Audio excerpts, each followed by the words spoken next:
Ma, top 4. Ma, top 1 na naman po ako sa school namin. Oh, wow! Ang galing-galing naman talaga ng panganay ko. Siyempre naman, ma. Ako pa ba? Oh, Mark. Hulaan ko. Top 5 na naman, no? Ah, wala po, ma.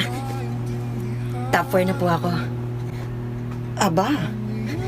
Pero, nasa ibaba ka pa din.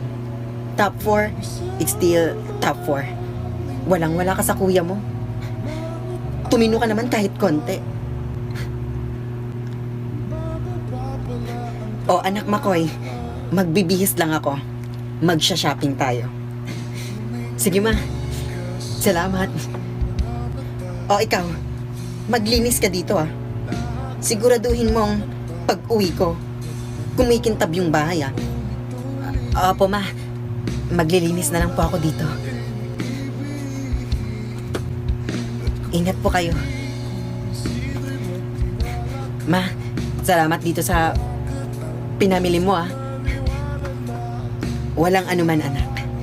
Deserve mo yan. Hindi kagaya sa kapatid mo dyan. Hayaan mo na yun ma. Patayin mo na yung mga ilaw ah, at matulog na. Oh, Bes, ba't nakasimangot ka? Ah, wala bes. May iniisip lang. So okay class, next week na yung final exam natin. Kaya mag-aral kayo ng mabuti. Sana maging top 1 ako this time. Understood? So okay, see you next week. Tara na bes, uwi na tayo. Bes, sana maging top 1 na ako, no? Para hindi na palagi nagagalit si mama sa akin. Ako kasi yung palaging kawawa dun sa bahay. Kaya mo yan, Bes. Ikaw pa. Sana nga. So okay class, matataas naman ang mga nakuha niyong marka nitong final exam. Pero dalawa lang ang bibigyan ko ng medal. Yung top 1 at top 2. Top 1 at top 2 lang? Siguradong hindi ako makakapasok nito. Yung top 1 ang magiging valedictorian natin. Mark and Raves, isa sa inyo ang top 1 at top 2.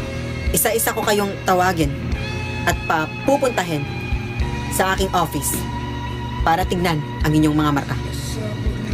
O kaya Mark, ikaw ang mauna. Sir, pwede ko na po bang malaman? O Mark, yung general average mo ay 99.11. Isa lang naman yung agwat nyo ni Raves. 99.12 siya. Kaya top 4 ka dati. Naging top 2 ka.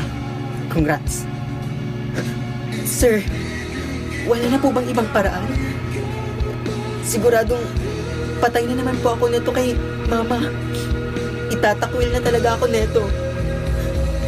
Meron pa. May isa pang paraan. Sige po, sir. Gagawin ko po. Ano po yun? Luhod. Sige po, sir.